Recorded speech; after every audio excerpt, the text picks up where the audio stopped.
ప్రభువైన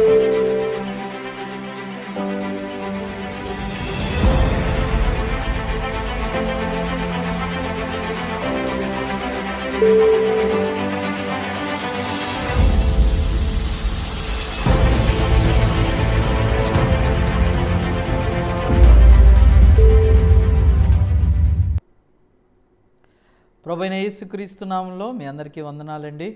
దేవుడిచ్చిన మహాకృపను బట్టి మీ అందరినీ కలుసుకోవడం చాలా సంతోషంగా ఉంది. మరి ఈరోజు అంశము, దేవుని వాక్యము ముందు మీ ఆలోచనలు విడిచిపెట్టండి. ఏమండి, దేవుని వాక్యము ముందు మీ ఆలోచనలు విడిచిపెట్టండి. మరి మన బైబిల్లో నుండి ఆదికాండం 21వ అధ్యాయము 1వ వచనం నుంచి 4వ వచనం వరకు చదువుకుందాం. యెహోవా తానే చెప్పిన ప్రకారము శారాను దర్శించెను. యెహోవా తనకిచ్చిన మాట చొప్పున శారాను గూర్చి చేసెను. ఎట్లనగా దేవుడు అబ్రహాముతో చెప్పిన నిర్ణయ కాలములో శారా గర్భవతి అయి అతని ముసలితనమందు అతనికి కుమారుని కనెను. అప్పుడు అబ్రహాము తనకు పుట్టినవాడును తనకు శారా కనినవాడినై తన కుమారుని ఇస్సాకు అని పేరు పెట్టెను. మరియు దేవుడు అబ్రహాముకు ఆజ్ఞాపించిన ప్రకారము అతడు 8 దినములైన వాడు ఇస్సాకు అను తాను కుమారునికి సున్నతి చేసెను. ఈరోజు మనము ఎలా దేవుని వాక్యం ఎదుట మన ఆలోచనలు విడిచిపెట్టుట, ఎలా ఆత్మీయ జీవితం అనేది మనకి సులభంగా ఉంటుందంటే, ఇది మనిషి శక్తి ద్వారా, మనిషి పని ద్వారా జరిగేది కాదండి. ఇది కేవలము దేవుడు వాక్యము ద్వారా మాత్రమే జరిగేది. వాస్తవానికి నేను ఆలోచించినప్పుడు అబ్రహాము సారాకి విశ్వాసం నేర్చుకొనికి ఎన్ని సంవత్సరాలు పట్టింది అని మనం ఆలోచిస్తే 2 సంవత్సరాల, 3 సంవత్సరాల, 5 సంవత్సరాల, 10 సంవత్సరాల, 15 సంవత్సరాల, 20 సంవత్సరాల, 25 సంవత్సరాల. అబ్రహాముకి దేవుడు, అబ్రహామా నేను నిన్ను అనేక జనులకి తండ్రిగా చేస్తానని చెప్పాడు. ఎప్పుడైతే దేవుడు అబ్రహాంకి చెప్పాడో, అబ్రహాము ఎలా అనేక జనులకి తండ్రి అయ్యాడు? అవునండి, దేవుడు చెప్పినప్పుడు వెంటనే అబ్రహాము దేవుడి మాటలు ఎలా ఉన్నాయో అలా నమ్మగలిగాడా? అబ్రహాము హృదయంలో మరి విశ్వాసం నేర్చుకోనికి ఎంత సమయం పట్టింది? ఏమండి, ఇక్కడ విశ్వాసం నేర్చుకోనికి అంటున్నా, కానీ దాని అర్థము విశ్వాసం అనేది ఇది వెంటనే వచ్చేది అన్నట్టయితే అందరికీ వెంటనే రావాలి. ఉదాహరణ, మీరు ఆదివారం వాక్యం వింటారు, రైట్? మీరు సంఘానికి వెళ్ళి వాక్యం విన్న వెంటనే మీకు విశ్వాసం వచ్చినట్టయితే మీరందరూ విశ్వాసంతో జీవించడం ప్రారంభించాలి. కానీ మీరు ఆదివారం వాక్యం విన్నా, మరి బుధవారము ఇలా మీరు ఆదికాండము వర్తమానము కూడా మీరు వాక్యం విన్నా, విశ్వాసం అనేది మీ హృదయంలో వెంటనే స్థిరపడినట్టయితే, విశ్వాసం అనేది మీ హృదయంలో స్థాపించబడినట్టయితే, మరి నిజంగా మీ జీవితంలో దేవుడి పనిని, దేవుడి శక్తిని మీరు చూసేవారు. కానీ విశ్వాసం అనేది ఎలా స్థాపించబడుతుందో మీరు ఆలోచించాలి. ఇదేంటంటే, అబ్రహాము సారా హృదయములో దేవుణ్ణి నమ్మకుండా వారి ఇంటిని, వారి ప్రాంతాన్ని, వారి వృత్తిని విడిచిపెట్టలేదు అని చెప్పలేం. వారు దేవుణ్ణి నమ్మే ఇవన్నీ విడిచిపెట్టారు. కానీ విశ్వాసం స్థిరపడినది ఎప్పుడో మీరు చూస్తే, అబ్రహాం హృదయంలో 100 ఏళ్ల సమయానికి అబ్రహాం హృదయంలో విశ్వాసం స్థిరపడడం జరిగింది. ఎప్పుడైతే సారా 90 ఏళ్ళు ఉన్నప్పుడు, అబ్రహాం 100 ఏళ్ళు ఉన్నప్పుడు వారి హృదయంలో విశ్వాసం ఎలా స్థిరపడడం జరిగిందో మీరు చూడండి. ఎందుకంటే ఎప్పుడైతే అబ్రహాము వాగ్దానం పొందుకున్నాడో, సారా వాగ్దానం పొందుకున్నప్పుడు వారి వయస్సు 75, సారా 65. మరి వాస్తవం చూస్తే వారు కొంచెం యవ్వనంగా ఉండే, అవునండి. అంటే ఈ కాలంలో 75, 65 అంటే చాలా వృద్ధులు అనుకోవచ్చు. కానీ ఆ కాలంలో మరి వారి ఎప్పటివరకు వృద్ధులై వారి ప్రాణాలు విడిచిపెట్టడం జరుగుతుందో మీరు చూస్తే 120 125, 123 ఇలా వారు అప్పటి వరకు వారు జీవిస్తూ వారి ప్రాణాన్ని మరి విడిచిపెట్టడం జరిగింది. మరి ఆ లెక్క ప్రకారం చూస్తే అబ్రహాము 120 సంవత్సరాలు అప్పుడు కాదండి, ఆయన వాగ్దానం పొందుకుంది 75 సంవత్సరాలు. మరి అప్పుడు ఆ రోజుల్లో మరి 75 సంవత్సరాలు అంటే వృద్ధుడు ఇంకా అవ్వలేదు, కానీ వృద్ధుడయ్యే మార్గంలో ఉన్నాడని చెప్పచ్చు. యవ్వనం ఏంటిదంటే 25, 30, 35, 40 ఇక్కడ వరకు వేసుకోండి, రైట్. మరి అబ్రహాము 70, 75 అంటే ఇంకా మిడిల్ ఏజ్లో ఉన్నట్టు అనుకోండి, ఓకే. కానీ 80, 90, 100 వచ్చినట్టయితే మరణానికి దగ్గరకు వచ్చినట్టండి వయసు. ఇప్పుడు మనందరికీ బ్రతకాలని హృదయం ఉంటుంది, కానీ మనకు ఒక ఆయుష్ అంటే ఒక మనిషి ఎన్ని సంవత్సరాలు బ్రతకగలుగుతాడు. ఉదాహరణ, మీ దగ్గర ఏదన్నా ఒక జంతువు కావచ్చు, లేకపోతే అది పులే కావచ్చు, లేకపోతే అదొక కుక్క కావచ్చు, లేదా పిల్లి కావచ్చు, వాటికి లైఫ్ స్పాన్ ఉంటుంది కదండి. ఆ కుక్క 12 నుంచి 13 సంవత్సరాలు బ్రతకగలుగుతుంది. ఇలా సింహము కూడా 13 సంవత్సరాలు. ఇలా ఉదాహరణ చెప్తున్నాండి. ఇలా మానవుడు ఇప్పుడు లైఫ్ స్పాన్ చూసినట్టయితే ఇప్పుడు దాదాపు మరి చాలామంది 100, 110 అనేటిది అరుదు. మరి ఇలాంటి ఇంత వయసున్న వాళ్ళు బ్రతుకుతుంది ఏ దేశం అంటే మరి ఏషియా దేశంలో, జపాన్, ఇలాంటి దేశంలో ఆ వయసులో ఉన్న వాళ్ళు బ్రతకనికి అవకాశం. భారతదేశంలో చాలా అరుదు, రైట్. మన భారతదేశంలో చూసినట్టయితే చాలామంది 65, 75, 80 వచ్చినట్టయితే ఇంకా వాళ్ళు చాలా వృద్ధులైపోయి రేపో మాపో అన్నట్టు వారు ఈ లోకాన్ని విడిచిపెట్టడానికి సిద్ధంగా అయిపోతున్నారు, రైట్. కానీ మీరు మరి వేరే దేశం వారు చూసినప్పుడు, అది జపాన్ అయినా అలా అయినా చూసినప్పుడు వారు 100 సంవత్సరాలు, 105 సంవత్సరాలు బ్రతికిన వాళ్ళు ఉన్నారండి, ఇంకా బ్రతికున్నారు కూడా వారు, రైట్. అంటే మరి మనకి ఒక ఆయుష్ అనేది దేవుడు నిర్ణయించడం జరిగింది. అంటే ఒక మనిషి ఇంతవరకు బ్రతకగలుగుతాడు, ఇంతకు మించి మనిషి బ్రతకలేడు. ఉదాహరణ, మనిషి 170 సంవత్సరాలు, 120 సంవత్సరాలు, 150 ఈ కాలంలో బతకడు, రైట్. కానీ అబ్రహాం ముందు, అంటే నోవా సమయం కంటే ముందు మీరు ఆలోచిస్తే అప్పుడు మానవుడు కొన్ని వందల సంవత్సరాలు బ్రతికాడండి. మీరు చూస్తే మెతుషల మరి 900 సంవత్సరాల మీద తను జీవించాడు, రైట్. మరి ఆ సమయంలో వందల సంవత్సరాలు బ్రతికాడు.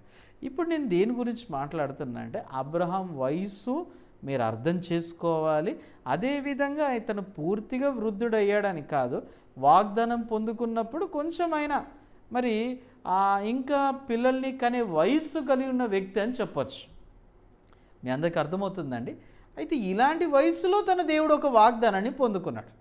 మరి మొదటిగా దేవుడు మీకు పిల్లల్ని ఇస్తా అన్నప్పుడు చాలా సంతోషంగా ఉండే అబ్రహాము సార్. అయితే కొద్ది రోజులు కొంత సమయం అయిన తర్వాత 80, 81 సంవత్సరాలు లేదా 82 సంవత్సరాలు అయినప్పుడు మరి అబ్రహాము సారా ఇంక ఇలాగే ఆలస్యం అవుతూ ఇంక దేవుడు పిల్లల్ని ఇవ్వట్లేదు అనే విషయాన్ని చూస్తూ మరి ఆ సమయంలో వారి హృదయంలో ఏమైపోయిందో మీరు చూసినట్టయితే ఒక అపనమ్మిక హృదయం ప్రారంభమైంది, రైట్. అంటే దేవుడు కుమారుణ్ణి పిల్లల్ని ఇస్తా అని చెప్పాడు. అబ్రహాం నేను అనేక జనులకు తండ్రిగా చేస్తా అన్నాడు. కానీ అబ్రహాం హృదయంలో ఈ అపనమ్మిక హృదయం అనేటిది ప్రారంభమైంది. మీ అందరికి అర్థమవుతుందండి. అయితే ఇది మొదటి నుంచి ఉందండి. అపనమ్మిక హృదయం అనేది ఇది ప్రారంభమైంది అని కాదు, దేవుడు మాటలు స్థిరపరచబడినప్పుడు అపనమ్మిక హృదయం అక్కడ ఉండనికి అవకాశం ఉంది. ఉదాహరణ, మీరున్న ప్రదేశంలో చీకటి ఉందంటే వెలుగు లేదు కాబట్టి చీకటి ఉంది. మరి మీ హృదయంలో ఖచ్చితమైన దేవుడు వాక్యం లేనప్పుడు మీ హృదయంలో ఏముంటుంది? చీకటే ఉంటుంది, అవునా కదండి. మరి అబ్రహాము హృదయంలో దేవుడు మాటలు స్థిరపరచబడి లేనప్పుడు అబ్రహాం హృదయంలో చీకటి ఉందనే విషయం ఎప్పుడు బయటపడిందంటే అబ్రహాం హృదయంలో పరిస్థితిని ఎదుర్కొన్నప్పుడు అబ్రహాం విశ్వాసం కూడా బయటపడిపోవడం జరిగింది. మరి చూడొచ్చు, అబ్రహాం ఇంకా ఆలస్యం చేస్తున్నప్పుడు దేవుడిని పిల్లల్ని ఇవ్వలేనప్పుడు, అంటే దేవుడు ఇంకా ఇవ్వట్లేదు, ఇది జరగట్లేదు, అరే నేను ఎంత ప్రయత్నించాను ఇది అవ్వట్లేదు అన్నప్పుడు అప్పుడు తన దాసుల్లో ఒక దాసుడు, మంచి దాసుడు ఎలియాజర్ని తీసుకొని మరి ఈయన అబ్రహాం కుమారుడని ప్రకటించబోతున్నప్పుడు దేవుడు అబ్రహామా మరి ఈ ఎలియాజరు వాగ్దానం సంబంధించిన పుత్రుడు కాదని తెలియజేశాడు.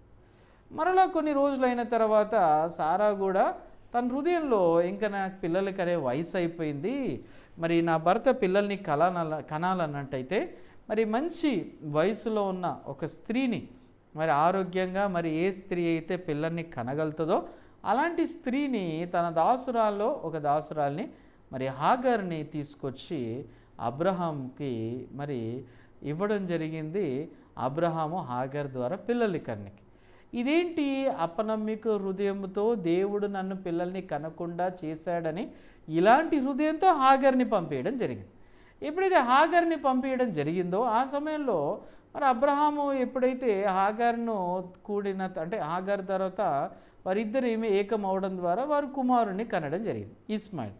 ఈ ఇస్మాయిల్ కూడా దేవుడు ఏం చెప్పాడు, వాగ్దానం సంబంధించిన పుత్రుడు కాదు, అబ్రహాము స్వారా మీ ద్వారా వచ్చే కుమారుడు మాత్రమే వాగ్దానం సంబంధించిన పుత్రుడు అని చెప్పి ఇలా వారు ఎదురు చూసి తర్వాత మరి ఇంకేమైపోయిందండి, 99 సంవత్సరాలు అబ్రహాంకి వచ్చింది, సారాకు కూడా 89 సంవత్సరాలు సారాకు వచ్చింది. ఇంకా రమారమ్మాయి ఇక్కడ చూసినప్పుడు 100 ఏళ్ళు వచ్చేసరికి అబ్రహాము, 90 ఏళ్ళు సారా. అప్పుడు దేవుడు మరలా అబ్రహాం సారా దగ్గరికి వచ్చి దేవుడు దర్శించి అబ్రహాముకి సారాకి మీరు పిల్లల్ని కలిగి ఉంటారన్నప్పుడు అబ్రహాం నవ్వాడు. తర్వాత సారా కూడా వచ్చే సంవత్సరం ఈ సమయం లోపల మీరు పిల్లల్ని కలిగి ఉంటారంటే సారా కూడా నవ్వడం జరిగింది. ఈ నవ్వనికి అర్థం ఏంటి అంటే, ఈ వయసులో మేము పిల్లల్ని కన్నీకి అవకాశం ఉంటుందా దేవా, మేము ఇంకా ఈ వయసులో ఎలా కుమారుణ్ణి కలిగి జరుగుతుంది, మేము వృద్ధుడైపోయాను, సారా వృద్ధురాలు అయిపోయింది. నిజంగా ఒకేలా దేవుడు 75 సంవత్సరాలు ఉన్నప్పుడు, 80 సంవత్సరాలు ఉన్నప్పుడు, 85 సంవత్సరాలు ఉన్నప్పుడు మీరు పిల్లల్ని కనడం జరుగుతుంది అన్నప్పుడు అది నమ్మనికి అర్థం ఉంది. కానీ 100 సంవత్సరాలు వచ్చినప్పుడు, 100 సంవత్సరాలు వచ్చినప్పుడు, 90 సంవత్సరాలు ఉన్నప్పుడు, మరి ఇంకా మరణానికి దగ్గర ఉన్న సమయంలో ఉన్నప్పుడు ఇంకా పిల్లల్ని కనడం ఏంటి? అందుకే స్త్రీ ధర్మము కూడా చొప్పున పిల్లల్ని కనే ఆ ఒక స్త్రీ ధర్మము కూడా ఆగిపోవడం జరిగింది. అంటే పిల్లల్ని కనే స్త్రీ ధర్మం ఒకటి ఉంటుందండి, ఆ ధర్మము కూడా ఆగిపోయిందంట బైబిల్ చెప్తుంది. మరి ఇంకెలా పిల్లల్ని కనడం జరుగుతుంది? ఇక్కడ మీరు ఆలోచించండి, మన ఆలోచన విడిచిపెట్టడము, దేవుని వాక్యం ఎదుట మన ఆలోచన విడిచిపెట్టడము. అబ్రహాము హృదయంలో ఈ పోట్లాట జరుగుతుంది. దేవుడు అబ్రహాముని కలిసినప్పటి నుంచి పోట్లాట చేస్తున్నాడు. అబ్రహాం హృదయంలో పిల్లల్ని కనడం కష్టమా ఈజీయా? దేవుడు వాక్యము ద్వారా కుమారుని కనడం కష్టమా ఈజీ అంటే అబ్రహాం ఏం చెప్తాడు, ఈజీ అని చెప్తాడా కష్టం అని చెప్తారా? సరే, అబ్రహాం ఇప్పుడు మన మధ్య లేరు, కానీ అబ్రహాం కుమారులు మీరు కాబట్టి మీరేం చెప్తారు? ఆత్మీయ జీవితం ఈజీ అంటారా కష్టం అంటారా? కష్టం అంటారు, రైట్? ఈజీ అనేవాళ్ళు నాకు తెలిసి మీరు ప్రయత్నించని వాళ్ళైతే ఈజీ అంటారు. నిజంగా మీరు ఈజీ అన్నట్టయితే మీరు దేవుడి హృదయంతో కనెక్ట్ అయిన వాళ్ళు మాత్రమే ఈజీ అని చెప్పగలుగుతారు. ఎందుకు? ఆత్మీయ జీవితం అనేది మీరు ఈజీ అన్నట్టయితే మీరు ఖచ్చితంగా దేవుడి హృదయం కలిస్తేనే ఈజీ ఉంటారు. ఇంకో విధంగా చెప్పాలంటే పరలోక రాజ్యానికి వెళ్ళడం ఈజీయా డిఫికల్ట్ అన్నట్టయితే క్రైస్తవుడిని అడిగితే ఈజీ అంటాడా డిఫికల్ట్ అంటాడా? అయ్య బాబాయ్ చాలా డిఫికల్ట్ అండి. ఈజీ అన్నారంటే ఒకటి మీరు దేవుడి హృదయాన్ని కలవడం ద్వారా ఈజీ అనాలా, లేదన్నట్టయితే మీరు ఎప్పుడు ప్రయత్నించకుండా ఉండడం ద్వారా ఈజీ అనాలా? ఇంకా చెప్పాలంటే బైబిల్ చదవడం మీకు ఈజీయా డిఫికల్టా?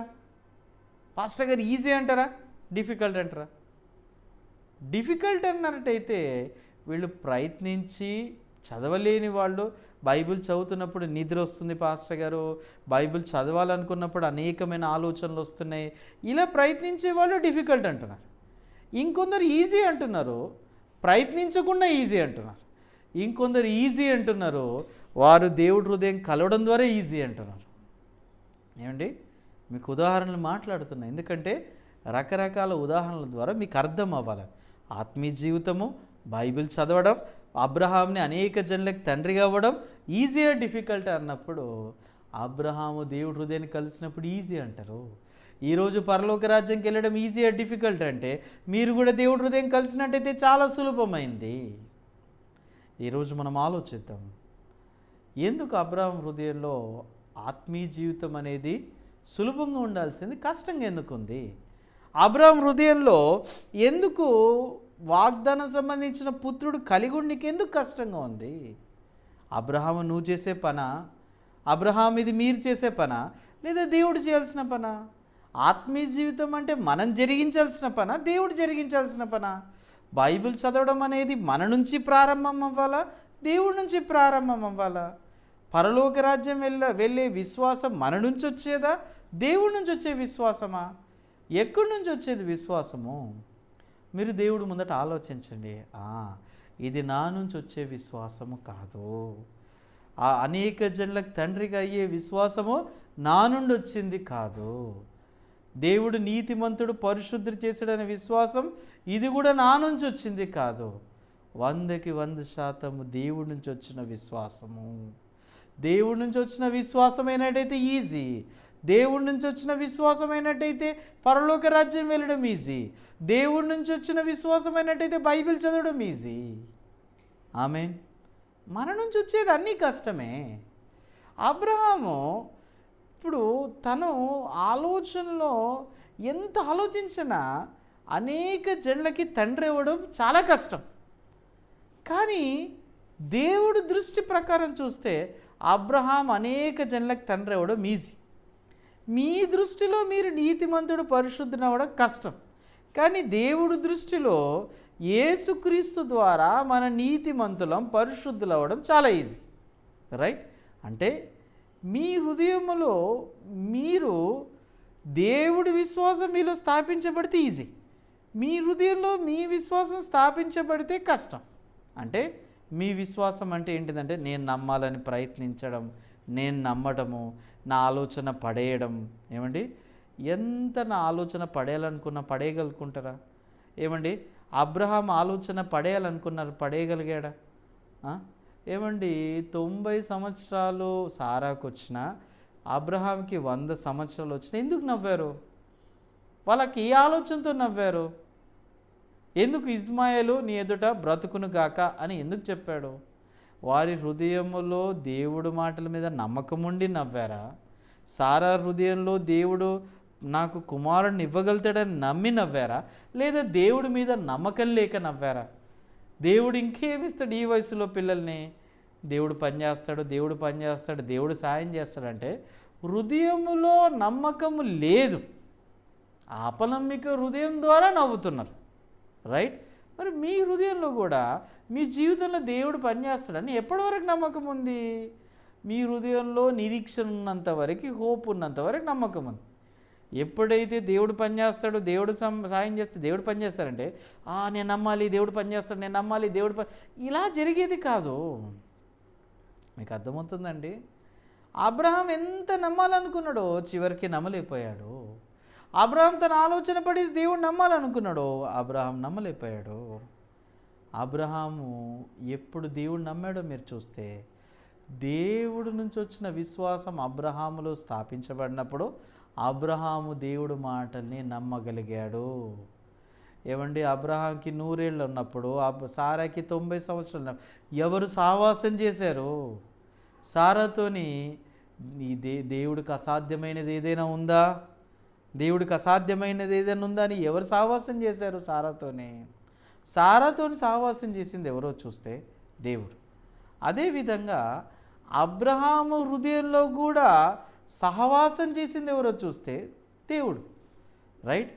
దేవుడు వాగ్దానం ఇచ్చినప్పుడు ఆ వాగ్దానం నెరవేర్చాల్సిన పని కూడా ఎవరిది? దేవుడిదే.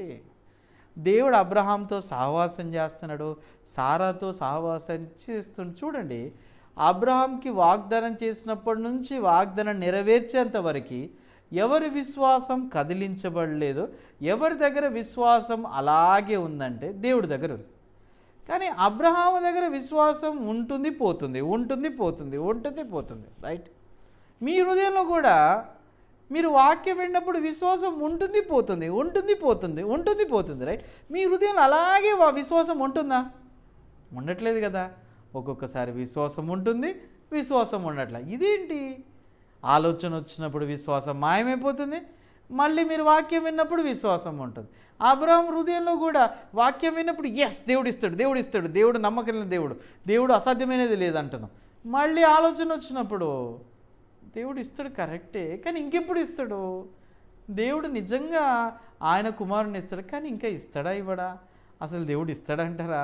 మేబీ ఎలియాజర్ ద్వారా ఉన్న కుమారుడు ఈయన్నేమో, వాగ్దానం సంబంధించిన పుత్రుడు, మేబీ హాగర్ ద్వారా ఇచ్చే కుమారుడు ఈయన్నేమో.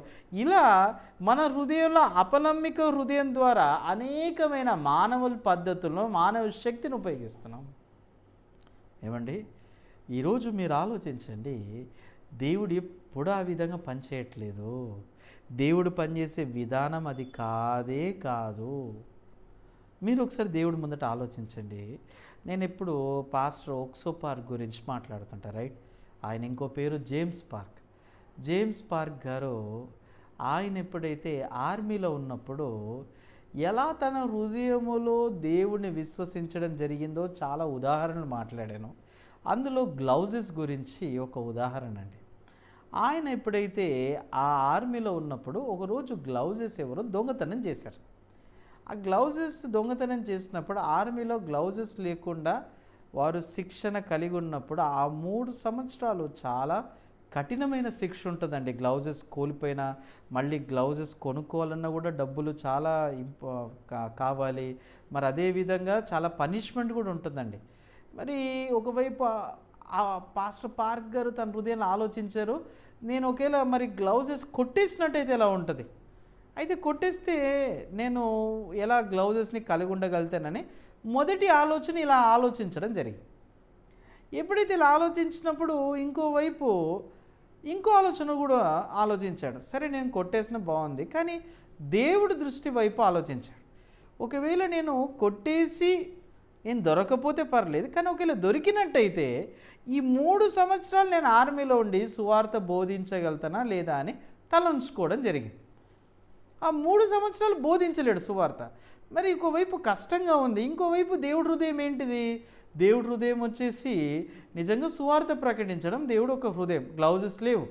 మరి ఆయన ఏం చేశాడంటే తన ఆలోచన పడేయనికి ప్రయత్నించలేదు, కానీ ఆయన ఆలోచన అలాగే ఉన్నప్పుడు దేవుడు ఆలోచన ఆయన ఎదుట ఉంది, ఇది తన ఆలోచన ఎదుట ఉంది. అప్పుడు ఏం చేశాడంటే దేవుడు ఆలోచన స్వీకరించి తన ఆలోచన అలాగే ఉంచడం జరిగింది. ఎప్పుడైతే దేవుడు ఆలోచన స్వీకరించినప్పుడు దేవుడు హృదయం స్వీకరించి అలాగే ఎదుర్కొని తన ఆర్మీలో గ్లౌజెస్ లేకుండా మరణాడు ఎదుర్కొన్నప్పుడు తన స్నేహితుడి ద్వారా దేవుడు ఆ గ్లౌజెస్ని ప్రొవైడ్ చేయడం జరిగింది. ఇక్కడ మీరు చూడండి, పాస్టర్ పార్క్ గారు తన ఆలోచనతో తను పోట్లాడట్లేదు, తన ఆలోచన అలాగే ఉంది. తన ఆలోచనతో పాటు దేవుడి మాటల్ని స్వీకరించినప్పుడు ఆలోచన అనేటిది దేవుడి మాటలు పడేసే విధంగా చేసింది. ఈరోజు చాలామంది మనం చేస్తున్న తప్పు పొరపాటు ఏంటి తెలుసా? మన ఆలోచనతో మనం పోరాడుతున్నాం. మన ఆలోచన పడేయాలి, దేవుణ్ణి నమ్మాలి, మనం నమ్మకూడదు. మనం ఎలా పడేయగలుగుతాం? మన ఆలోచన మనం పడేయాలంటే పడేయగలుగుతామా? మన ఆలోచన మనము ఎలా పడేయగలుగుతాము? ఎంత పిచ్చివాళ్ళము! మన ఆలోచన మనం ఎప్పటికీ పడేయలేము. అందుకే మనం వాక్యం వినాలి. వాక్యం విన్నప్పుడు మనం చూస్ చేసుకోవాలి.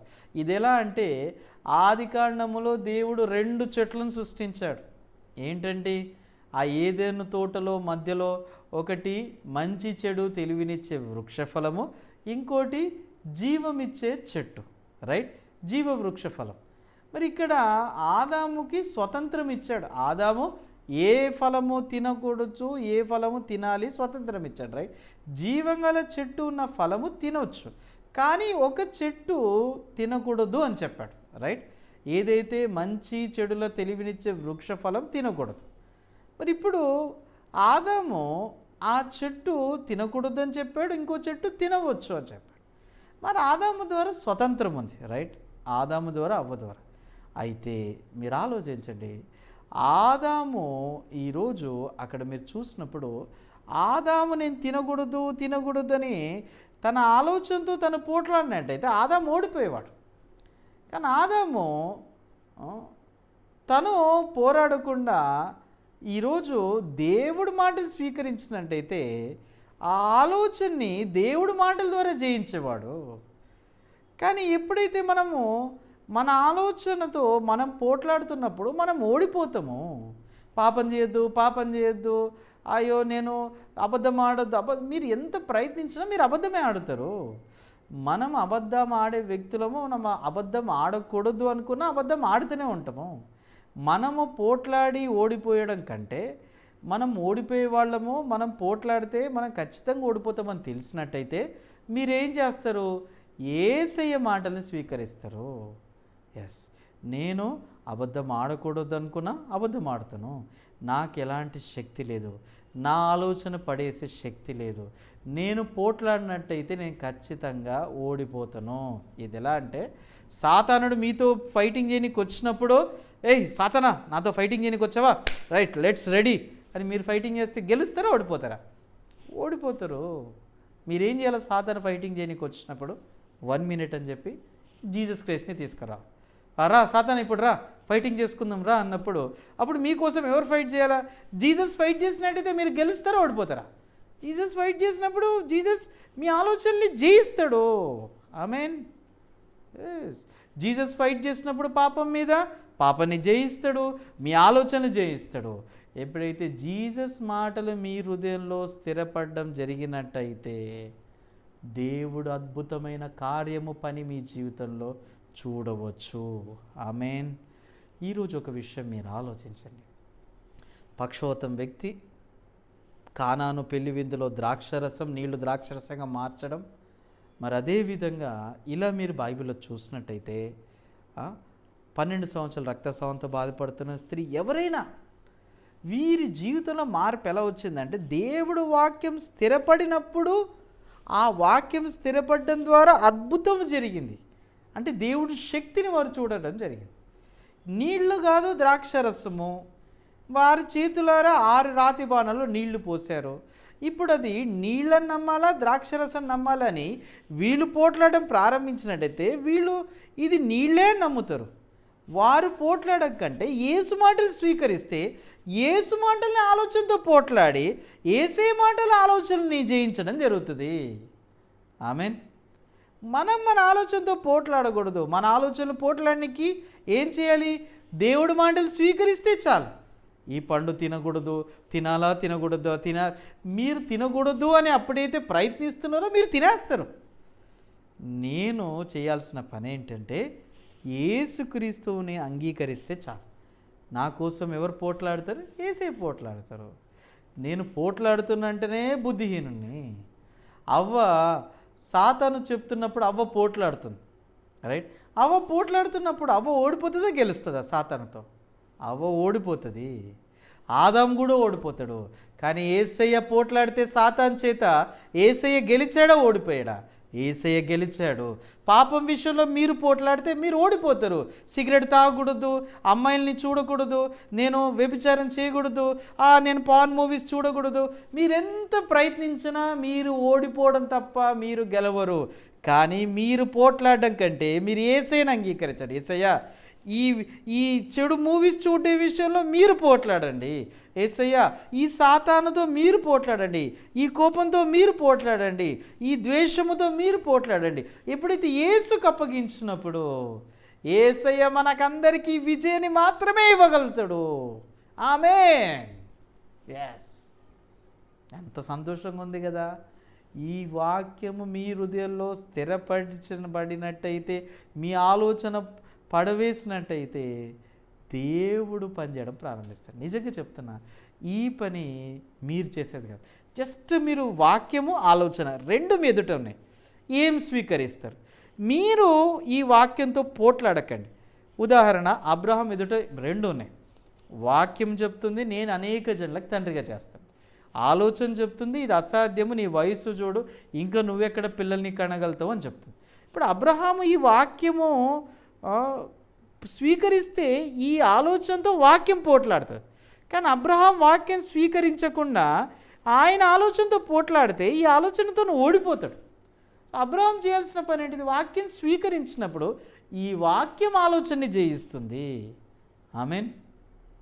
అందుకే హెబ్రోలు రాసిన పత్రిక 11వ అధ్యాయంలో సారా విశ్వాసమును బట్టి తను శక్తిని పొందుకొని గర్భం ధరించిందంట. బైబిల్ ఏమంటుందంటే ఆ శక్తిని పొందుకుందంటే విశ్వాసమును బట్టి ఆమె శక్తిని పొందుకొని గర్భం ధరించిందంట. మరి పక్షవాతం వ్యక్తి లేచి పరిపెత్తుకొని ఎలా నడిచాడంటే దేవుడు మాటలు పొందుకొని బట్టి ఆ విశ్వాసమును బట్టి శక్తిని పొందుకొని లేచి నడిచాడు అని చెప్పచ్చు. రైట్. ఆ దేవుడు మాటలు మీ హృదయంలో స్థిరపడినట్టయితే దేవుడు మాటలతో పాటు శక్తి మీ హృదయంలో స్థిరపరచబడి ఆ శక్తిని బట్టి మనం చేయలేని పనులు చేయగలుగుతాము. ఒక పాపి పరిశుద్ధుడు అవ్వగలుగుతాడు, ఒక పాపి నీతిమంతులుగా తీర్చబడగలుగుతారు. నేను ఆశిస్తున్నా ఈ దేవుడి మాటలు మీ హృదయంలో స్థిరపరిచినట్టయితే మీ ఆలోచనలు జయిస్తూ మీరు గొప్ప వ్యక్తులుగా, అబ్రహాం అనేక జనులకు తండ్రి ఎలా అయ్యాడో మీరు ఈ లోకంలో సువార్త ప్రకటిస్తూ అనేక ఆత్మల్ని రక్షణ వైపు నడిపించడానికి ప్రభు చేత బహుగా వాడబడతారని, సంఘం చేత బహుగా వాడబడతారని నేను ఆశిస్తున్నా. దయచేసి మీరు నిరంతరంగా ఈ ఆదికాండం పుస్తకం మీరు వింటూ మీరు దేవుడి దగ్గర అయ్యి మీరు సంఘంతో ఒక హృదయం కలిగి ఉండండి. సంఘము అంటే నిజంగా దేవుడు స్థాపించిన సేవకుడు, దేవుడు స్థాపించిన సంఘము. మరలా చెప్తున్నా, మీ అంతటా మీరు స్థాపించుకున్నట్టయితే సంఘము కాదు, మీరంతటా మీరు స్థాపించుకోబడినట్టయితే మీరు సేవకులు కాదు. దేవుడు స్థాపించిన సేవకుడు ఎవరంటే దేవుడు స్థాపించిన వాడు మాత్రమే. అంటే అబ్రహాంని ఎవరు స్థాపించారు, ఇస్సాకుని ఎవరు స్థాపించారు, యాకోబుని ఎవరు స్థాపించారు? దేవుడు స్థాపించిన సంఘము. మరలా చెప్తున్నా, దేవుడు స్థాపించిన సేవకుడు. మోషేని దేవుడు స్థాపించాడు, యెహోషువని దేవుడు స్థాపించాడు. ఇలా దేవుడు స్థాపించినట్టయితే ఆ సంఘము మరి సేవకుడు ద్వారా మీరు బలపరచబడగలుగుతారని నేను నమ్ముతున్నా. నిజంగా నేను ఆశిస్తున్నా మీరు దేవుడి నుంచి ఈ హృదయాన్ని పొందుకొని మీరు జీవించాలని ప్రార్థన చేసుకుందాం. పరిశుద్ధమైన తండ్రి, మహోన్నతమైన యేసయ్య, ప్రభా నీకు వందనాలు, స్తోత్రం.